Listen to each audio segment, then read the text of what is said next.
తులసి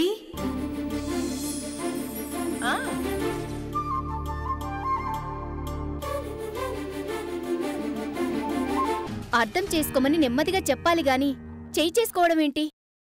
ఇదే గనక అత్తయ్య చూసుంటే ఎంత బాధపడేవారు.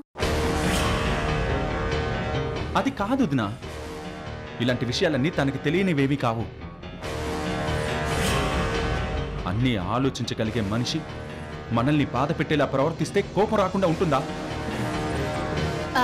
ఈశ్వర్, నీ కోపంలో ఆవేశంలో అర్థముంది కాని మీ భార్యాభర్తల మధ్య ఇలాంటి అపార్థాలు గొడవలు ఉన్నాయని చెప్పి బయటికి తెలియకూడదు.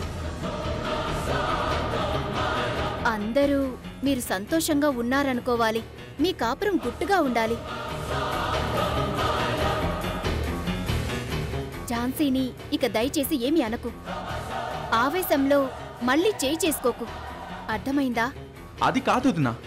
ఈశ్వర్, వదినని చెప్తున్నాను కదా, ఇక ఈ విషయం ఇంతటితో వదిలే.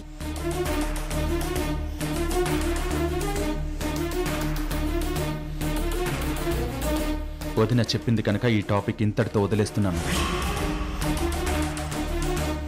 మళ్ళీ ఇలాంటివి రిపీట్ కాకుండా చూసుకో.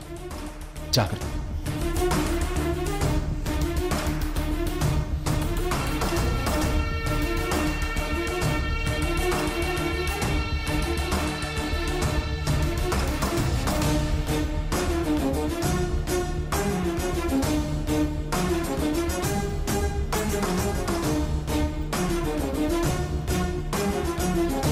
ఆగు.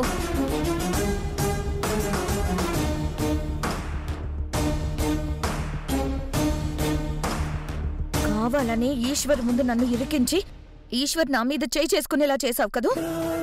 ఝాన్సీ, నువ్వు నన్ను అపార్థం చేసుకోకు. నిన్ను కొట్టమని నేనేం ఈశ్వర్తో చెప్పలేదు కదా. కొట్టొద్దు కొట్టొద్దు అనే కదా చెప్పాను.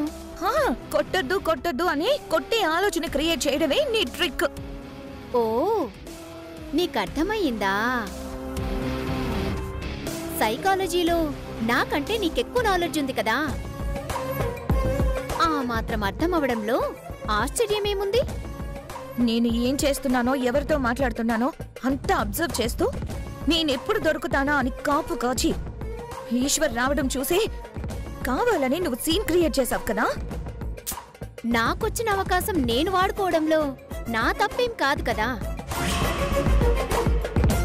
నువ్వు నందినితో మాట్లాడడం తప్పు. ఈ విషయం నువ్వెందుకు తెలుసుకోవడం లేదు? నేను నందినితో మాట్లాడడానికి 1,00,000 కారణాలుంటాయి. నేను నీ గురించైతే మాట్లాడలేదు కదా. నా గురించి మాట్లాడకపోయినా నువ్వు ఈ ఇంటి గురించైతే మాట్లాడావు కదా.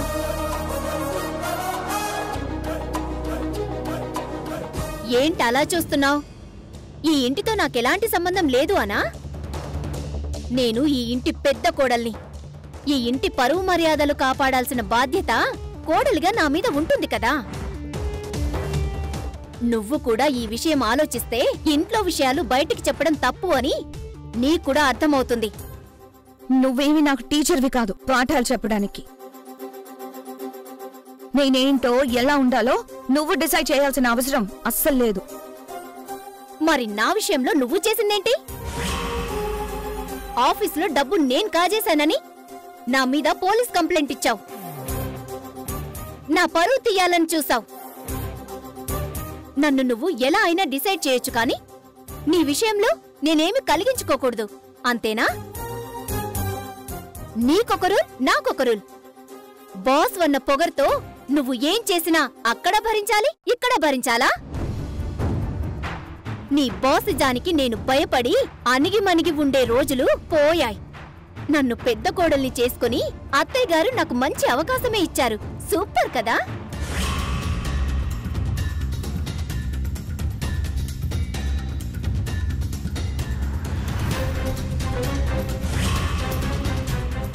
చూడు, అక్కడ నువ్వు నన్ను టార్చర్ పెడితే ఇక్కడ నేను నిన్ను టార్చర్ పెడతా. అర్థమైందా చెల్లి?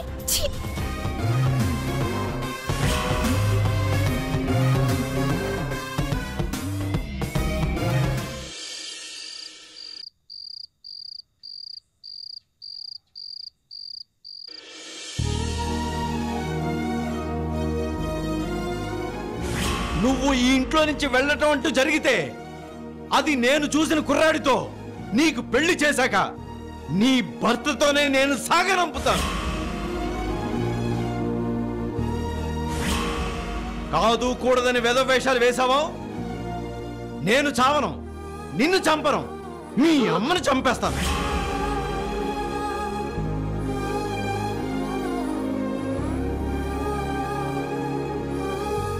జ్యోతి పద.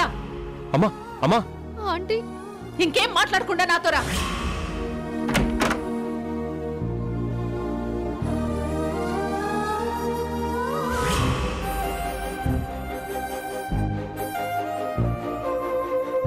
లక్ష్మి భోంచేయమ్మా. లక్ష్మి నిన్నే తినమ్మా. నేనెందుకు తినాలి? ఎందుకు బతకాలి? మీ కుటుంబాల మధ్య అసలేం గొడవలు జరిగాయో, ఎందుకు జరిగాయో అవన్నీ గుర్తు పెట్టుకుని నన్ను జ్యోతిని ఎందుకు విడదీయాలని చూస్తున్నారు? మీ మధ్య ఆస్తి గొడవలొచ్చాయో, అంతకు మించి గొడవలొచ్చాయో అవి అప్పుడు జరిగిపోయాయి. కానీ జరిగిపోయిన విషయాల్ని మా ప్రేమతో ముడిపెట్టి మాకెందుకు శిక్ష వేయడం? లక్ష్మి జ్యోతితో నీ స్నేహం ప్రేమ ఈ 6 నెలల నుంచే కాని మీ నాన్న కోపం ఆవేశం నువ్వు పుట్టక ముందు నుంచే ఉంది. పట్టుదలకపోతే మీ నాన్నంత మూర్ఖుడు ఈ ప్రపంచంలో వేరే ఎవరో ఉండరమ్మా. టైంకి నీకు రూమ్లోనే భోజనం పెట్టమని మీ నాన్న ఆర్డర్. జ్యోతి గురించి తప్ప నువ్వింకే ఏ విషయం గురించైనా మాట్లాడు, నేను నీకు సమాధానం చెప్తాను. ప్రస్తుతానికి నాకు నా జ్యోతే ముఖ్యం. నా ప్రేమే నాకు ముఖ్యం. జ్యోతి గురించి ఒక్కసారి కాదు, ప్రతి క్షణం ఆయన గురించే మాట్లాడతాను. అయితే ఏంటి? ఆ మనిషి ఏమో ఎవరి మాట లెక్క చెయ్యడు. నువ్వు కూడా అలాగే తయారవుతున్నావేంటే? చెప్తుంది అర్థం చేసుకోవేంటి? నువ్వు కాసేపు ఈ విషయాలన్నీ మర్చిపోయి ప్రశాంతంగా 2 ముద్దలు తిన్నమ్మా. నాకు భోజనం వద్దు. నన్ను ఇలా ఆకలితోనే చావనివ్వండి. చస్తానని ఇంకొకసారి అన్నావంటే చెంప పగల కొడతాను. మర్యాదగా తినవే. నా సంతోషమేంటో, నా మనసులో ఆశలేంటో ఇవేమీ మీకు అవసరం లేదు. కానీ నేను బతకాలి, అంతే కదా? మీ నాన్న అనాల్సిన మాటలు నన్నంటావేంటే? నేను నీ ప్రేమకిప్పుడు శత్రువును కాను. హా, నా ప్రేమకి నువ్వు శత్రువు కాదు కదా? అంటే స్నేహితురాలి కంటే ఎక్కువ. మరి నా ప్రేమకి నువ్వు సపోర్ట్ చేయాలి కదా? నేను ఇప్పుడు అన్నం తినాలంటే నువ్వు ఒక పని చేయాలి.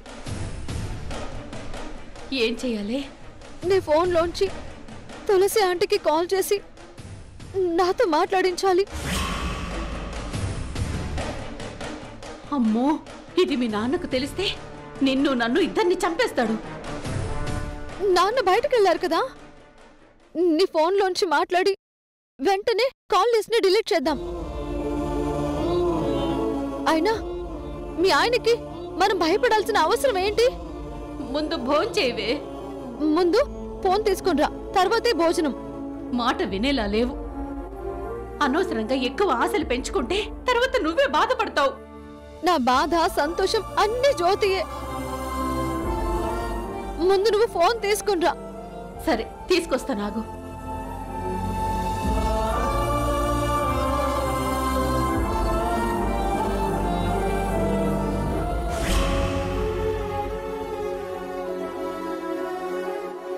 నా ఫోన్ లాక్కొని మీ ఆయన నన్ను రూమ్ లో లాక్ చేశాడని తులసి ఆంటీతో చెప్తాను.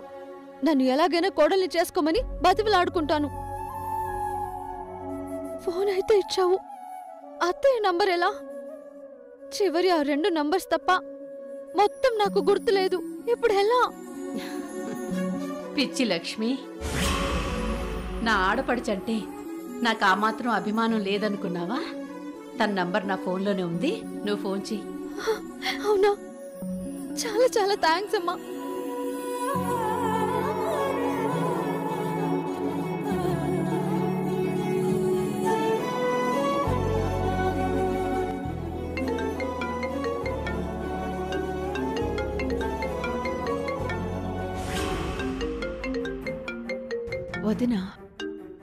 వదిన ఫోన్ చేస్తుందేంటి? అత్తయ్య ప్లీజ్ కాల్ పిక్ చేయండి, ఫోన్ ఎత్తండి. లక్ష్మి, నీ ఫోన్లో నుంచి చేస్తే నేను మాట్లాడకుండా కట్ చేస్తున్నానని మీ అమ్మ ఫోన్ నుంచి చేయించి నాతో మాట్లాడాలని చూస్తున్నావా? నీతో కానీ జ్యోతితో కానీ నేనిప్పుడు మాట్లాడలేను లక్ష్మి, నన్ను క్షమించు.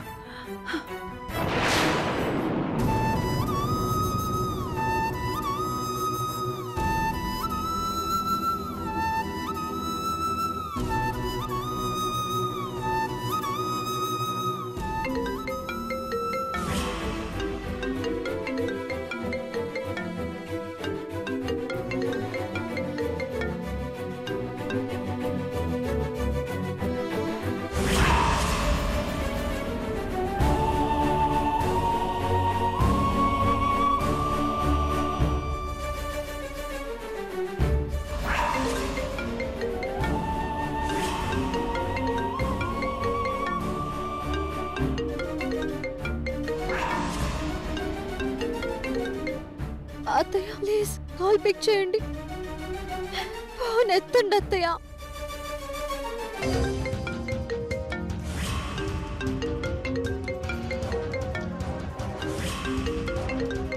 అత్తయ్య ప్లీజ్ దయచేసి నా కాల్ ఆన్సర్ చేయండి.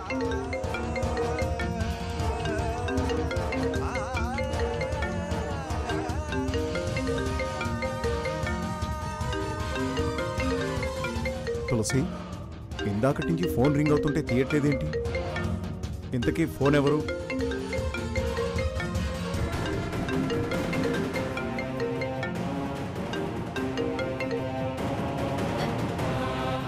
అమ్మా, అత్తయ్య ఫోన్ ఎత్తట్లేదు. తన ఫోన్ నుంచి చేస్తే నేను ఆన్సర్ చేయట్లేదని లక్ష్మి వాళ్ళమ్మ ఫోన్ నుంచి చేస్తుందండి, అందుకే తీయట్లేదు. తల్లిదండ్రులు చేసుకున్న పాపాలు వాళ్ళ పిల్లలు అనుభవించాల్సి ఉంటుందని అందరూ అంటుంటారు. అది ఒట్టి మూఢనమ్మకం అనుకునేవాణ్ణి, కానీ అనుభవపూర్వకంగా చూస్తుంటే అది నిజమేనేమో అనిపిస్తోంది. ఒక మూర్ఖుడి ద్రోహం వల్ల జరగాల్సిన నష్టం జరిగిపోయింది. మళ్లీ మళ్లీ జరగడానికి అవకాశం ఇస్తే ఆ తప్పు మనదే అవుతుంది.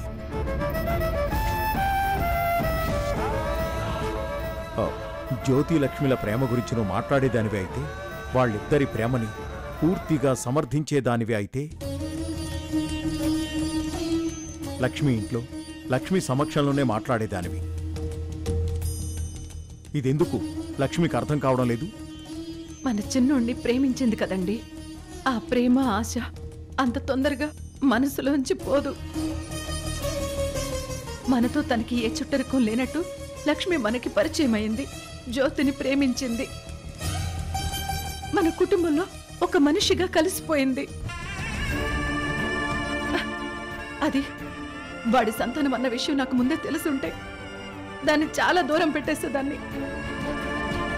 జ్యోతితో అంత చనువుగా తిరగనిచ్చేదాన్ని కాదు, మనతో అసలు కలవనిచ్చేదాన్నే కాదు. కానీ అంత జరిగిపోయిందండి. తులసి, తండ్రి విషయంలో మనం ఆ రోజు జాగ్రత్త పడలేకపోయాం. ఈరోజు ఆ తండ్రి కూతురు విషయంలో జాగ్రత్త పడలేకపోయాం. ఇద్దరూ గాయం చేశారు. లక్ష్మి గురించి నువ్వు ఆలోచించి టెన్షన్ పడకు. లక్ష్మి అంటే జ్యోతి, జ్యోతి అంటే లక్ష్మి అండి. మన చిన్నోడు తనని చాలా ఇష్టపడుతున్నాడు. ఆ ఇష్టాన్ని వెంటనే తుంచేయడం అంటే కష్టం అనిపిస్తుంది. తులసి, నువ్వు ఏ నిర్ణయం తీసుకున్నా నీకు నేనెప్పుడూ ఎదురు చెప్పలేదు. మన జ్యోతి జీవితం గురించి ఇప్పుడు నువ్వు ఏ నిర్ణయం తీసుకున్నా కూడా సమర్థిస్తాను. అలా అని వాళ్ళని కలపాలని చూస్తావేమో. తప్పు తాను చేసి మనమంటే ద్వేషించే మనిషి కూతురు మన కోడలుగా మన ఇంట్లో తిరుగుతుంటే ప్రతి క్షణం ద్రోహం చేసిన ఆ మనిషే మనకు గుర్తుకొస్తాడు. మనకెవ్వరికీ మనశ్శాంతి ఉండదు. ఇద్దరి ప్రేమ ముఖ్యమా, కుటుంబంలోని అందరి సంతోషం ముఖ్యమా? ఆలోచించు. వాళ్ళు ప్రేమించుకున్నారు. పెళ్లి తర్వాత ఎవరూ సంతోషంగా ఉండలేమని ముందే అర్థమవుతుంటే వెంటనే అది తెలుసుకోవాలి. ఇద్దరం సపోర్ట్ చేయటం లేదని వాళ్ళు అర్థం చేసుకోవాలి. ప్రేమించుకున్న ప్రతి వాళ్ళు అందరూ పెళ్లి చేసుకోలేరు. కొన్ని ప్రేమలు కొన్ని సమస్యల వల్ల ఆగిపోవాలి. కొందరి కోసం త్యాగం చేయాలి, విడిపోవాలి. జ్యోతికి వేరే అమ్మాయినిచ్చి పెళ్లి చేద్దాం. లక్ష్మి ఇంకో సంబంధం చూసుకుంటుంది.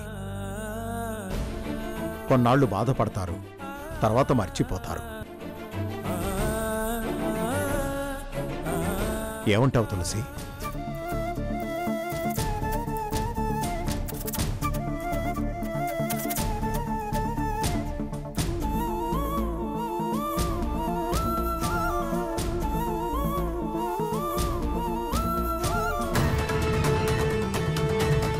లక్ష్మి, ఏంటి నీ ఆవేశం? ఆవేశం కాకపోతే ఇంకేంటమ్మా? జ్యోతికి సరైన జోడి నువ్వే లక్ష్మి. నిన్ను నా ఇంటి కోడల్ని చేసుకుంటాను అని నాకెంతో సపోర్ట్ చేసిన ఆవిడ నేనెవరో తెలిసేపాటికి ఇక నాతో మాట్లాడమే మానేసింది. ఫోన్ ఆన్సర్ కూడా చేయట్లేదు. ఇక నా ప్రేమను చంపుకోమని అర్థమే కదా. ఈ పెళ్లి జరగదని చెప్పకనే చెప్తున్నట్టే కదా. తులసి ఆంటీ అందరిలాంటి మనిషి కాదు. నేనెవరో తెలిసినా నా ప్రేమ కోసం నిలబడుతుంది. గతంలో మీ మధ్య ఏం జరుగున్నా అవన్నీ మర్చిపోయి నన్ను కోడల్ని చేసుకుంటుంది అనుకున్నాను. కానీ తులసి ఆంటీ నా గురించి అస్సలు ఆలోచించలేదు. కొడుకు ప్రేమని అస్సలు గుర్తించలేదు. ఊరందరికీ న్యాయం చేయాలని చూసే మనిషి నాకు మాత్రం అన్యాయం చేసిందమ్మా. నేను జ్యోతి పెట్టుకున్న నమ్మకాన్ని వమ్ము చేసింది. మమ్మల్ని మోసం చేసింది. లక్ష్మి, మీ అత్తయ్య గురించి ఏం తెలుసని మాట్లాడుతున్నావు? మోసం చేసేవాడు, ద్రోహం చేసేవాడు మీ నాన్నే కాని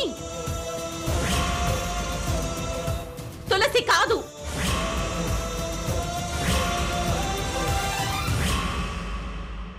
అమ్మా, అవునే, మాట కోసం మంచి కోసం నిలబడే మీ అత్తయ్య నిన్ను అర్థం చేసుకోకపోవడమేంటి? అర్థం చేసుకునుంటే కనీసం ఫోన్ ఆన్సర్ చేసి నాతో మాట్లాడేది కదా. నీతో మాట్లాడకపోవడానికి, నీ మీద ఉన్న జ్యోతి ప్రేమ నిలబడకపోవడానికి చాలా కారణాలున్నాయి. వీటన్నింటికీ మీ నాన్నే కారణం. మీ నాన్నే.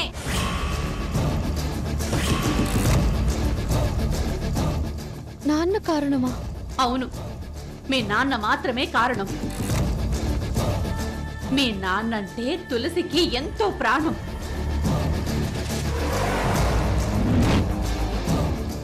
అన్న కోసం ఆ చెల్లి దేనికైనా తెగించేది. వ్యాపారం చేయడానికి మీ నాన్న చాలా మంది దగ్గర అప్పు చేశాడు. అలా ఒకటి దగ్గర అప్పు చేసి అసలు వడ్డీ కట్టకుండా ఇబ్బంది పడుతుంటే తన దగ్గర డబ్బులు లేకపోయినా అన్న వైపు నిలబడింది.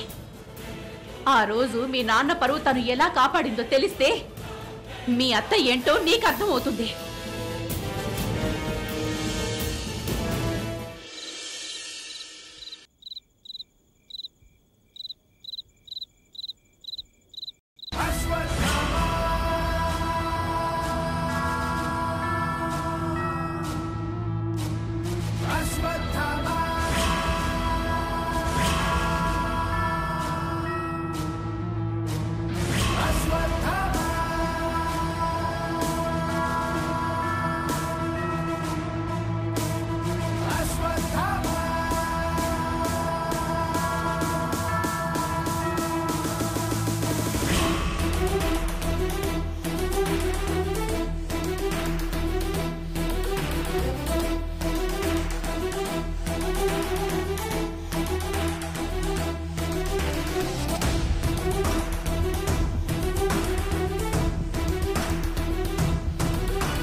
ఏ గోవర్ధన్, తలుపు తీయ్.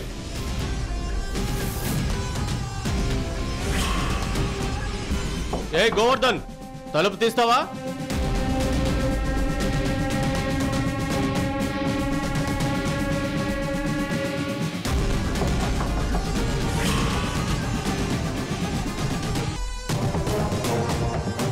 నువ్వు నా అసలు వడ్డీ ఎగ్గొట్టాలని చూస్తున్నావని ఊరందరికీ తెలిసేలా చేస్తాను. రేయ్, ఏం చూస్తున్నారా? లాక్కరండి.